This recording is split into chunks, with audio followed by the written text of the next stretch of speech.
Bom, eu estava perguntando, falando a respeito das consequências do Bolsonaro, mas para além do ex-presidente Jair Bolsonaro, a gente pode dizer que tem consequências negativas e positivas para as Forças Armadas desses depoimentos?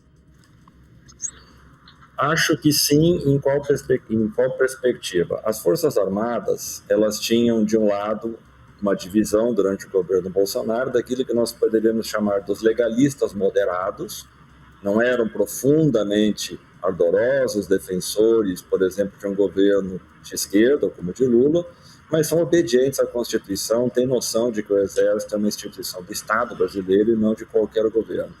E, de outro lado, a ala dos golpistas abertos, como, por exemplo, o general Braga Neto, que ardorosamente defendia uma tentativa golpista. Ou seja, as Forças Armadas, depois de terem, durante 21 anos, governado o Brasil e terem enfrentado um período muito grande de desgaste, compreenderam que poderiam voltar à ribalta da política brasileira com o governo Bolsonaro.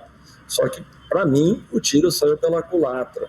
Bolsonaro desgastou ao extremo a imagem das Forças Armadas, impondo às Forças Armadas situações que eu diria que beiravam humilhação, desrespeitando, por exemplo, os comandantes militares, trocando comandantes militares à luz das suas conveniências políticas, impondo sobre as Forças Armadas aquela situação muito ruim de quebra de hierarquia, quando ele impediu que o seu ex-ministro da Saúde, Pazuello, fosse punido por ter participado de um ato político dele mesmo, Bolsonaro. Então, nesse sentido, o que hoje nós estamos vendo é uma tentativa de minimizar o desgaste que Bolsonaro impôs para a instituição das Forças Armadas e, sobretudo, alguns militares, como é o caso do general Freire Gomes e do ex-comandante da Aeronáutica, que tentam pelo menos limpar as suas biografias, para que não fiquem manchados por uma associação muito ruim, que foi, claramente, já pelo que se tem de informação, uma tentativa de golpe de Estado no Brasil. E, ao mesmo tempo, a fala do secretário de Comunicação do governo Lula reforça essa expectativa, dizendo: os militares se sentiram traídos por Bolsonaro. Isso tem muita relação com o fato de Lula estar buscando uma aproximação com as Forças Armadas, aumentando para projetos estratégicos das Forças Armadas, no sentido de recompor uma relação republicana na qual as Forças Armadas obedecem ao poder civil. As Forças Armadas não são um poder autônomo. As Forças Armadas não têm nenhuma competência constitucional para intervir na democracia se julgarem que qualquer problema esteja acontecendo.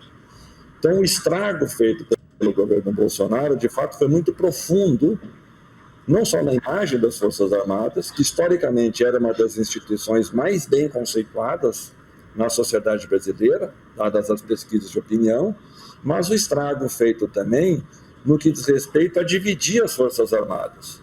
As Forças Armadas não podem ter esse tipo de divisão pautada pela política, porque a sua estrutura, o seu funcionamento não se mede por esse tipo de questão. Então, espera-se sim que esse episódio seja muito didático para as Forças Armadas, que mais uma vez, se não todas elas, mas mais uma vez eles tentaram interferir na política brasileira, e o desastre foi muito grande, como já tinha acontecido durante o regime militar. Então é importante que a sociedade brasileira fique atenta, aprenda com essas questões. Não existe democracia na qual a gente possa imaginar ela tutelada como é o caso dos militares, porque a democracia se resolve pela sociedade participando, pela população definindo prioridades, dentre outras questões. Então espera-se sim que esse episódio seja didático também para a sociedade, além de para as próprias Forças Armadas.